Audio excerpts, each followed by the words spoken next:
damos gracias por esta oportunidad.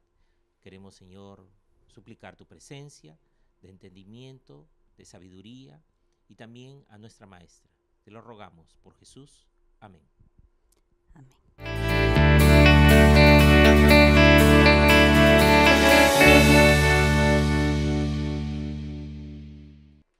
Buenas noches, queridos maestros. Gracias por la paciencia y la perseverancia de estar aquí para poder cerrar la última sesión relacionada a evaluación de los aprendizajes.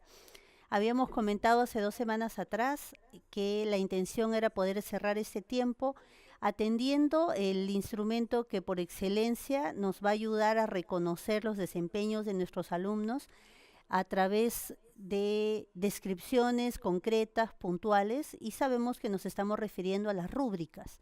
La semana antepasada hablamos acerca de ellas, hablamos y comentamos con ustedes, compartimos con ustedes la diferencia o la clasificación, mejor dicho, la clasificación que las rúbricas permiten hacer, ¿no? La sesión anterior vimos las rúbricas holísticas, vimos cómo un desempeño se desagrega de tal manera que el profesor pueda, a partir de la comprensión del desempeño, generar las descripciones necesarias para los diferentes niveles de desempeño. Y quedó pendiente para hoy el poder revisar las rúbricas analíticas, que en la misma estructura, en el mismo sentido, pretende establecer estas escalas de desempeño, estos niveles de desempeño, de tal manera que tanto profesor y estudiantes tengan claras las condiciones, tengan claras las características que el producto tiene que tener cuando va a ser elaborado y después cuando va a ser evaluado. Así que sin mayor preámbulo, vamos a compartir las diapositivas y les pido su atención. Antes de terminar, vamos a hacer una rápida revisión de cuestiones fundamentales relacionadas a las rúbricas. Habíamos dicho hace 2 semanas atrás, en la sesión 6, que las rúbricas tienen 2 tipos, ¿no? Las globales u holísticas y las analíticas. Y habíamos comentado de que la diferencia puntual es que las rúbricas analíticas sí consideran una columna adicional a las descripciones en las que se coloca la categoría y escribo allí en la diapositiva, se agrega una etiqueta al criterio. Si es que voy a evaluar coherencia, consideraré coherencia. Si es que voy a evaluar ortografía, le pondré ortografía. Por eso se llaman analíticas, mientras que las globales holísticas no le ponen nombre, no le ponen etiqueta a estos criterios y describen de manera directa qué es lo que se espera de los estudiantes. En la sesión anterior trabajamos la rúbrica que vemos frente a nosotros y nos abocamos al área de comunicación, primero de secundaria, la competencia escribe diversos textos y tomamos para el ejemplo la capacidad de adecuar el texto a la situación comunicativa. Lo que vemos allí, ustedes ya lo tienen, es como insisto lo que trabajamos en la sesión anterior y solamente quisiera que notemos que el nivel de logro está en la parte izquierda, pero no hay criterios definidos. Todos los criterios que estamos evaluando están en el descriptor, ¿no? A manera de prosa, y por eso es que hemos diferenciado los diferentes niveles de desempeño desde el inicio, que es C, hasta el logro destacado, que es AD. Esta es una rúbrica holística. Ahora, ¿a qué nos referimos cuando hablamos de rúbricas analíticas, que es el tema de hoy? Para que nosotros podamos contrastar bien los ejemplos, y darnos cuenta cuál es la diferencia puntual, decidí utilizar la misma área, la misma competencia y el mismo grado. Y vamos a darnos cuenta que el primer procedimiento no cambia. En este caso, lo que tenemos frente a nuestra vista no es la rúbrica, sino es el primer paso para diseñar una rúbrica. En la parte superior, área, grado, competencia. En este caso no solamente estoy tomando la capacidad de adecuar la situación comunicativa, sino también organiza y desarrolla las ideas, además de utilizar las convenciones del lenguaje. Son 3 capacidades que vamos a utilizar para la elaboración de esta rúbrica. Ahora, quisiera que miremos en el cuadro que está en la parte de abajo los desempeños, tal cual aparecen en el currículo nacional, y al costado derecho los criterios, las etiquetas que son las que van a marcar la pauta de cada uno de los criterios que vamos a evaluar. Entonces, si usted es profesor de secundaria y tiene especialidad en matemática, en sociales, en ciencias, no se desanime, porque lo que nos interesa mostrar aquí es el procedimiento de construcción de la rúbrica. Y sí quisiera resaltar 2 veces, con negrita y entre comillas, que generalmente la tentación que vamos a tener es generar criterios que no necesariamente se desprenden de los desempeños. En el caso de comunicación, el ejemplo que tenemos frente a nosotros, si hablamos de escribir un texto de cualquier tipo, y ojo que escribimos textos en todas las áreas, en casi todas las áreas, podríamos generar criterios a priori, ¿no? Ortografía, coherencia, dominio del tema, uso del vocabulario, la calidad de la letra, el uso de recursos adicionales, la extensión del texto. He visto rúbricas que hablan del número de faltas ortográficas permitidos, y yo puedo utilizar una serie de criterios que pueden ir desde los más generales hasta los más específicos, y digo tentación porque esto podría invitarme a alejarme de lo que los desempeños están pidiendo. Entonces, la recomendación es, son las competencias, las capacidades y los desempeños, puntualmente, los que orientan los criterios de evaluación.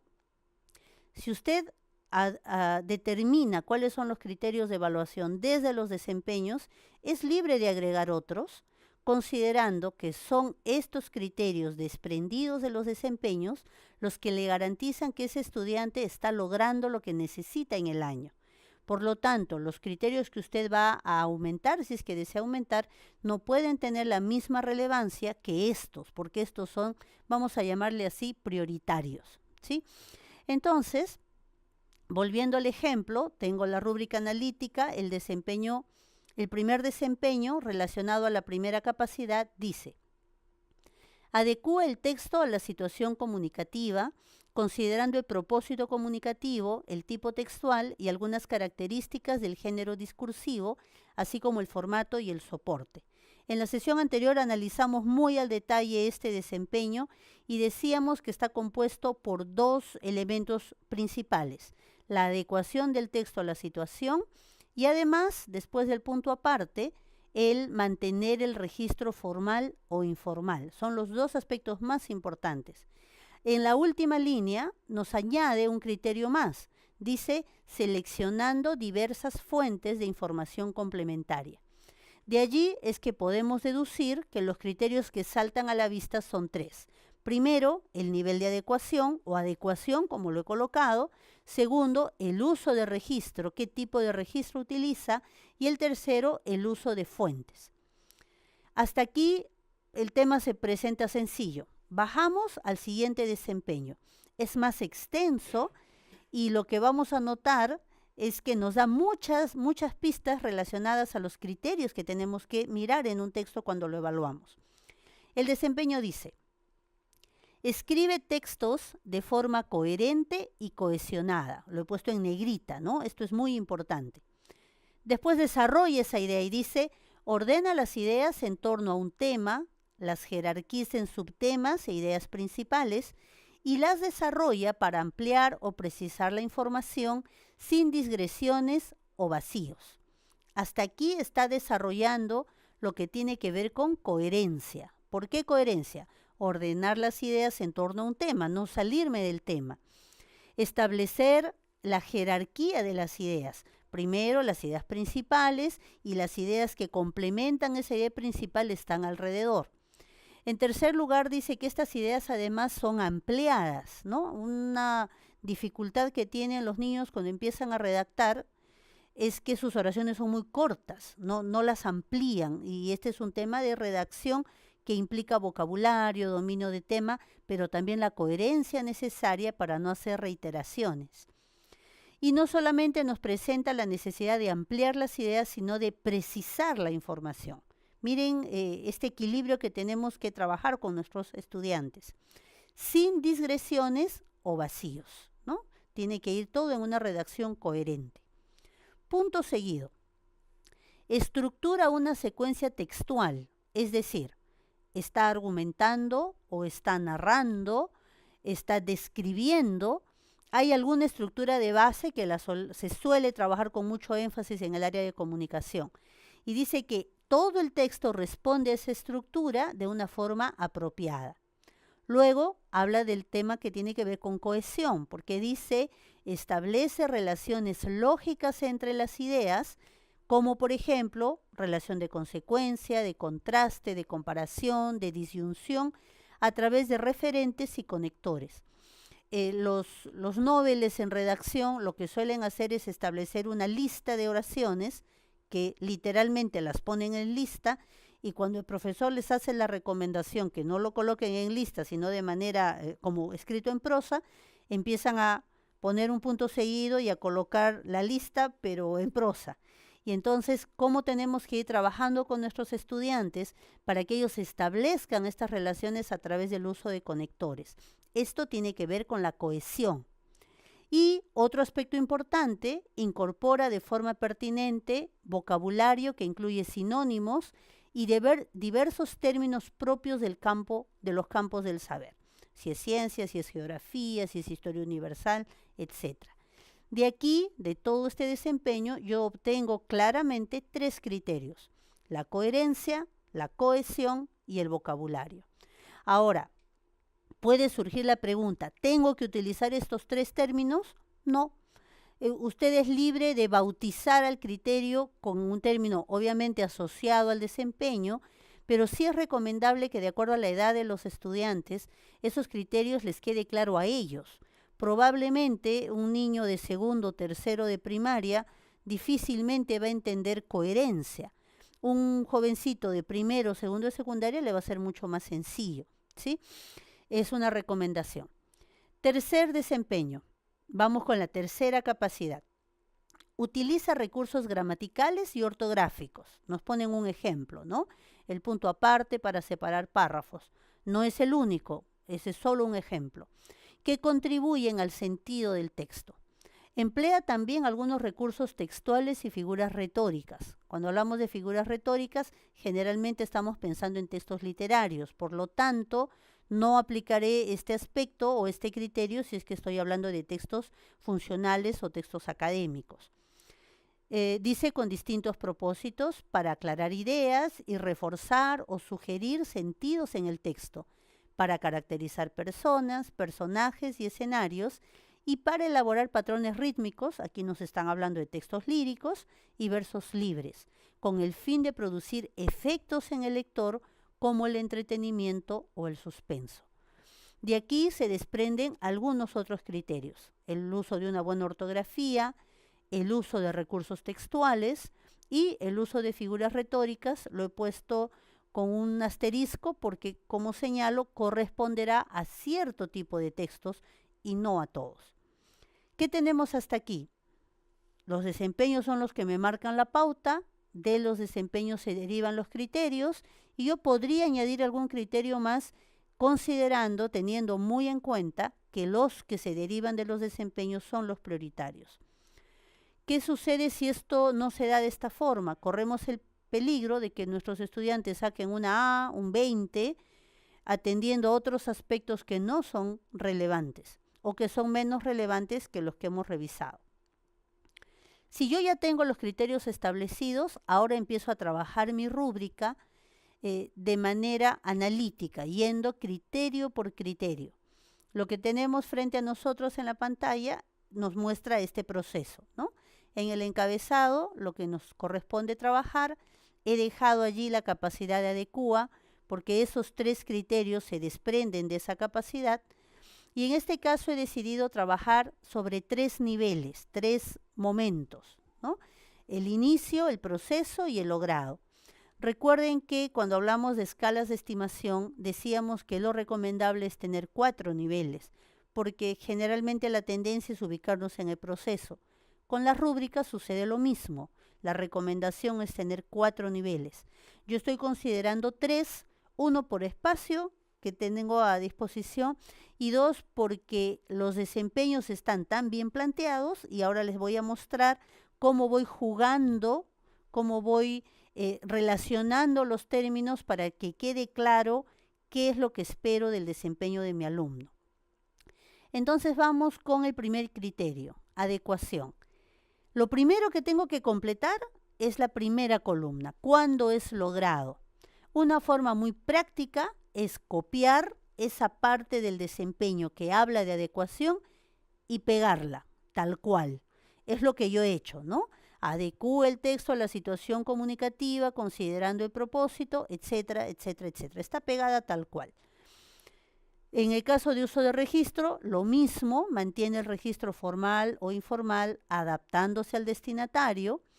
Y la última parte, disculpen la reiteración, uso de fuentes, seleccionando diversas fuentes de información complementaria. Tendría que haber dicho selecciona, ¿no? Disculpen el lapsus, por favor. Entonces, el desempeño está desagregado, por eso se llama analítica, en el nivel logrado. Ahora bajo al proceso. ¿Qué tiene que pasar en ese texto para saber que mi alumno está encaminado, pero aún no ha logrado lo que tiene que alcanzar al término del año? Porque ojo que estas rúbricas son anuales. Yo puedo utilizar esta misma rúbrica para todos los textos que voy a trabajar. Si ustedes gustan, hay profesores que en lugar de colocar adecúa el texto, colocan adecúa el texto descriptivo, adecúa el ensayo, y lo único que cambio es el tipo de texto. Pero en estructura, la intención es que la rúbrica no cambie, porque lo que estamos trabajando son capacidades, y las capacidades no se mueven, no cambian a lo largo de todo el año. Entonces, bajo esa premisa, desarrollo de capacidades, yo tengo aquí algunas capacidades que tengo que asegurar. La adecuación es la primera. Cuando mi alumno está en proceso, yo diré, adecúa parcialmente el texto a la situación y solo considera algunos de los 5 elementos que revisamos en la sesión anterior. Por eso es que no los vuelvo a leer. De los 5, si solo considera 2 o considera 3, yo voy a decir que está en proceso, aún no tiene el desempeño logrado. ¿Qué pasa respecto al uso de registro? En lugar de mantener el mismo registro formal o informal de acuerdo al destinatario, en este caso empieza con un tipo de registro, pero varía su forma de expresarse hacia el destinatario a lo largo del texto. Por eso dice allí, adaptándose parcialmente a los destinatarios. A veces usa un registro y a veces usa otro. Y en el caso del uso de fuentes, el logro dice, selecciona diversas fuentes, es decir, hay más de una y son variadas. En el proceso solamente ha seleccionado alguna fuente de información. Y el nivel de inicio, que algunos piensan o podemos pensar que solamente es decirle no a todo, es importante describir qué significa estar en inicio. En este caso, el texto no concuerda o concuerda escasamente con la situación comunicativa, se aprecia relación solo con 2 de los elementos, puede ser el tipo de texto, el propósito, pero no los otros aspectos, y por lo tanto el estudiante tiene que vincularse más con la situación de comunicación sobre la que está escribiendo. En el tema de uso de registros, este registro varía y parece que perdió de vista al destinatario porque el estudiante escribe a la deriva, ¿no? No está enfocado en un destinatario específico. Y finalmente, no hay fuentes de información complementaria. Estos criterios y estas descripciones corresponden a la primera capacidad. ¿Qué pasa con la segunda? Vamos a referirnos a los criterios de coherencia, cohesión y vocabulario. El ejercicio es similar, he roto y quebrado el desempeño, lo he pegado en la columna de logrado y a partir de lo que el estudiante tiene que lograr, ahora describo el proceso. Entonces, si es que considerábamos logrado escribir el texto de forma coherente, todo el texto, consideraré en proceso, y lo he puesto en letras rojas, escribe buena parte del texto en forma coherente, pero aún hay digresiones, ¿no? El logrado, me dice, ordena las ideas en torno a un tema y las jerarquiza en subtemas e ideas principales. Y además de eso, amplía o precisa información sin digresiones ni vacíos. ¿Qué es lo que va a pasar cuando está en proceso? Logra poca ampliación o precisión, es decir, sus ideas o son muy cortas o son muy difusas, demasiado abiertas. Cuando a veces hablamos de descripciones, hay descripciones tan generales porque utilizan adjetivos muy abiertos. Entonces, para nosotros, estar en proceso significará o tus oraciones son muy cortas, aunque sí están encaminadas en una idea central, pero te falta ampliarlas o te falta precisión para estas. Y el segundo aspecto del criterio de coherencia, estructura una secuencia textual, argumentación, narración, descripción, la que fuere. En este caso de proceso afirmamos que estructura una secuencia, pero obvia la estructura en algunas partes del texto. Por ejemplo, si está redactando un ensayo, sí plantea una tesis, sí plantea los argumentos que sustentan la tesis, pero no hace una conclusión. Se olvidó de la conclusión. O si está trabajando un texto expositivo, hace una buena introducción, pero no plantea de manera clara la relación causa-efecto en el cuerpo, se pierde en una descripción probablemente, aunque sí hace el cierre. El no tener clara esta estructura en su redacción hará que este estudiante sea ubicado en un nivel de proceso. Y en inicio, el texto muestra poca coherencia, las ideas no están asociadas a un tronco, las logra ordenar en relación a un tema, pero no las jerarquiza. A veces vemos textos que tiene la idea central al inicio, reaparece al centro, termina al final, no se ha alimentado de ideas complementarias, no se aprecia tampoco la ampliación o precisión de la información, o hay digresiones o vacíos, ¿no?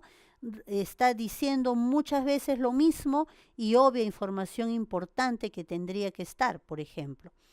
Y fuera de esto, la estructura del texto la tiene totalmente difusa, ¿no? No es que se ve la estructura y la pierde en algún momento, que sería un proceso, sino que no se aprecia en la redacción esa estructura argumentativa o descriptiva o narrativa que queremos apreciar.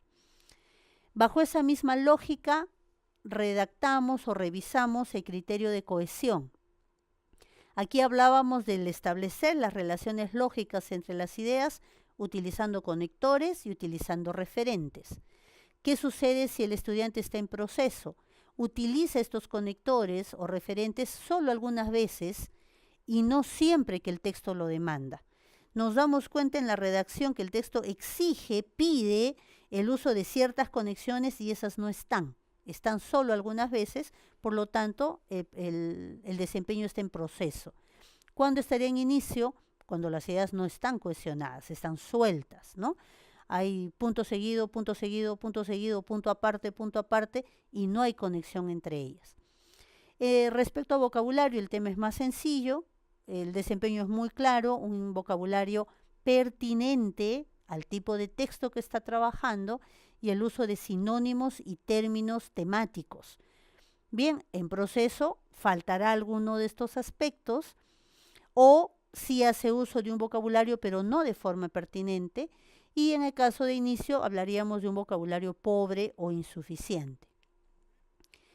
Teniendo establecido este proceso, sí es importante señalar, antes de avanzar con la siguiente capacidad, lo he dicho ya en otras ocasiones, elaborar una buena rúbrica demanda tiempo, pero cuando esta rúbrica está bien ejecutada, llega para quedarse, ¿no?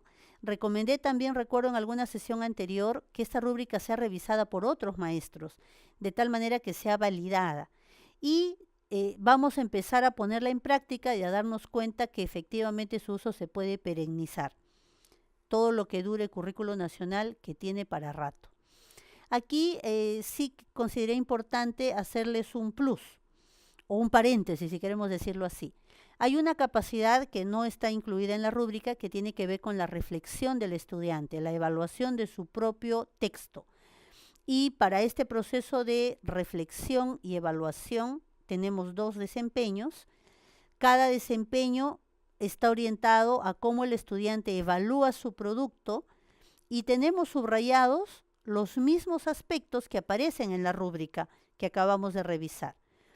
El ajuste del texto a la situación significativa, ese primer criterio, la revisión de la coherencia, la revisión del uso de conectores, la revisión de la ortografía, la revisión del vocabulario. Y entonces no tiene mucho sentido hacer una rúbrica o una descripción por niveles de los aspectos que ya están descritos en la rúbrica que acabamos de revisar. Entonces, la sugerencia, lo he colocado allí como recomendación, deje que los estudiantes revisen su texto con los criterios que se han definido en la rúbrica que acabamos de revisar y puede utilizar una escala de estimación para ver si efectivamente su texto cumple con todo lo que tiene que cumplir o la misma rúbrica. Es decir, esa rúbrica no la va a utilizar solo el profesor. El estudiante también puede utilizar la misma rúbrica para autoevaluarse. Al autoevaluarse, estamos generando un círculo virtuoso, porque poco a poco él se va a ir apropiando de los criterios de evaluación y eso lo va a perfilar como un potente aprendiz autónomo. El aprender a aprender no depende de nuestra búsqueda en Internet. No, el aprender a aprender depende de que soy capaz de generar los procesos cognitivos para guiar mi proceso de aprendizaje. Y un aspecto clave para este aprendizaje autónomo es el reconocer los criterios de logro.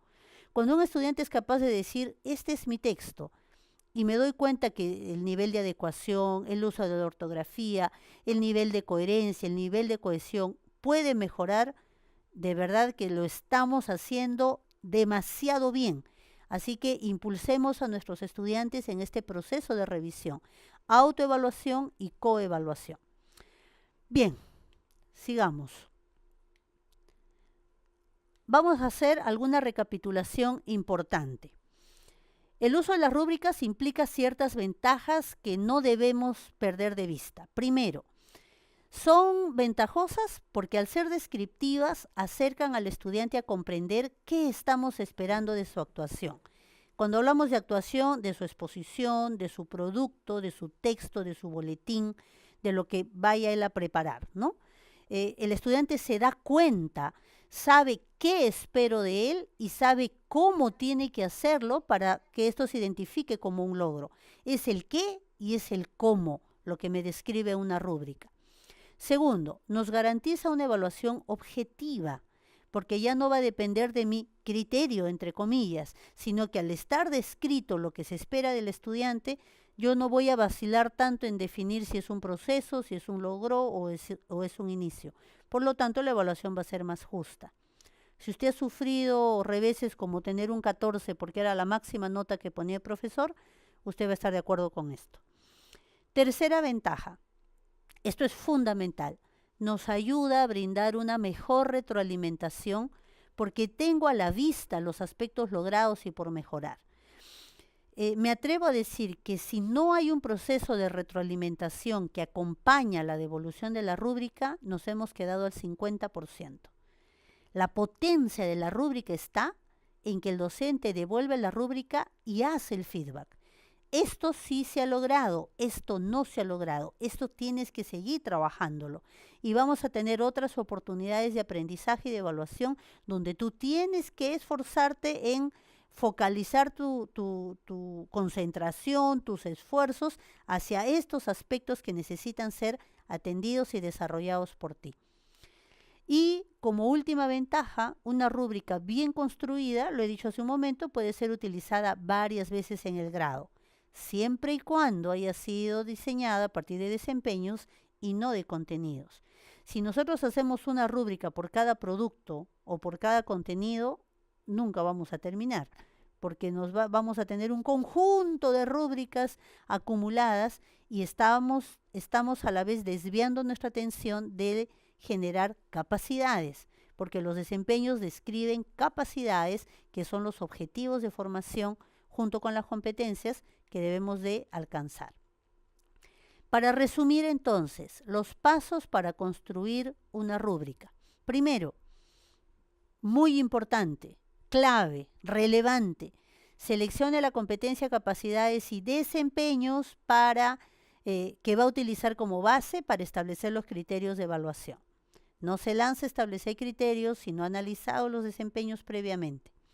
Segundo paso, si va a construir una rúbrica analítica, esta que tiene los criterios a un costado, formule esos criterios, estas etiquetas, considerando los aspectos que ha seleccionado de los desempeños. Si lo prefiere hacer de la otra manera, holística, no necesita generar estos criterios y empieza a caminar con los desempeños directamente. Aquí un paréntesis. ¿Cuál es la mejor forma? Ninguna. Las dos son absolutamente válidas en la medida que se utilicen los criterios y se degraden de manera correcta. Tercer paso. Establezca si la rúbrica tendrá 3 o 4 niveles de desempeño, es decir, cuántas columnas de gradación va a tener. Coloco 3 o 4 porque si es 2 no es rúbrica, si es 5 le va a ser muy complicado. 3 o 4, ese es el margen sobre el que podemos decidir. Y decida también qué categorías va a utilizar. Recuerdan que hablábamos cuando nos referimos a las escalas de estimación, hay categorías de periodicidad, inicio, proceso, logrado, de eficacia, bueno, regular, muy bueno, deficiente, numérica, si es que enseñamos de segundo a quinto de secundaria, 0 puntos, 5 puntos, 3 puntos, 4 puntos, establezca cuáles de esas categorías va a utilizar. Cuarto paso, complete la descripción de cada criterio en su nivel más alto, siempre primero el logrado, y a partir de allí establezca los niveles intermedios y termine con el nivel mínimo. Finalmente, y esto también es muy importante, revise que la redacción de la rúbrica sea clara para el estudiante. Si el estudiante no lo entiende, mejor no utilice la rúbrica. La idea es que a él le quede claro. Si gusta, resalte o subraye los aspectos más importantes dentro de cada nivel. Eso orienta mucho porque como tiene tanta letra y tanta palabra, suele confundir a nuestros chicos.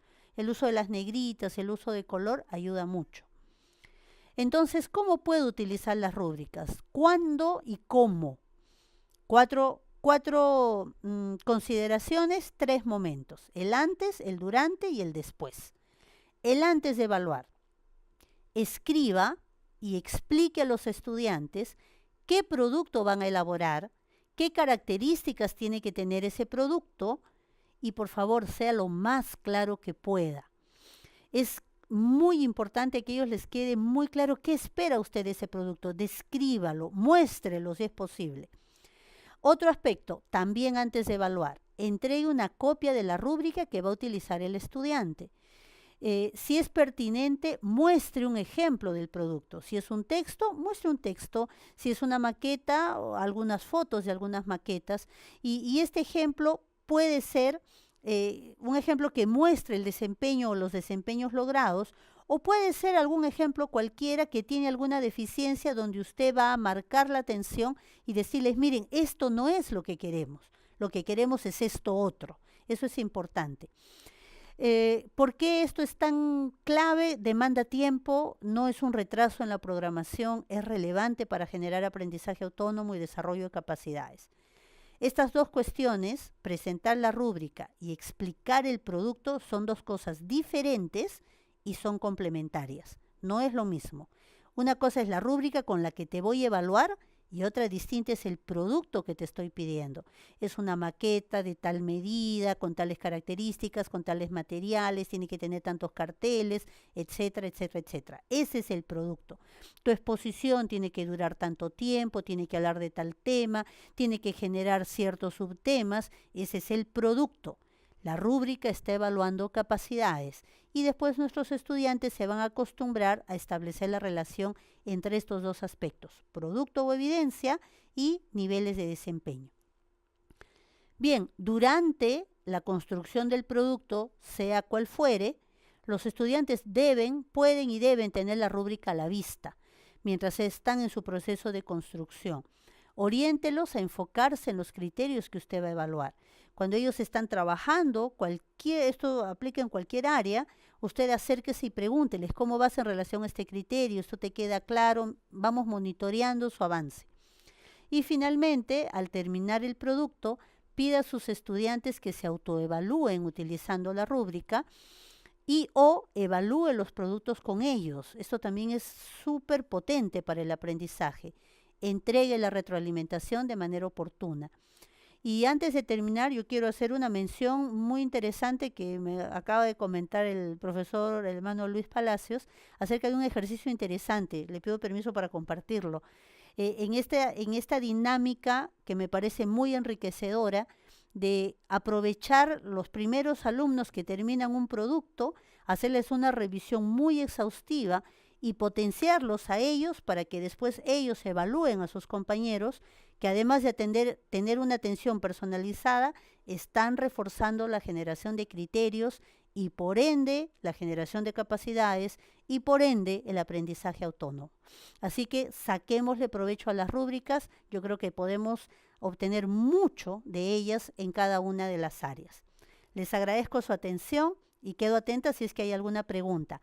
En el caso que no la hubiera, quiero despedirme, no sé si es el momento, agradecer mucho su perseverancia, las preguntas y las intervenciones, también los comentarios y sugerencias. Espero que esta información no quede en el papel, sino que nos atrevamos a hacer y generar nuevas cosas. Nuestros estudiantes lo van a aprovechar. Que Dios les bendiga. Gracias.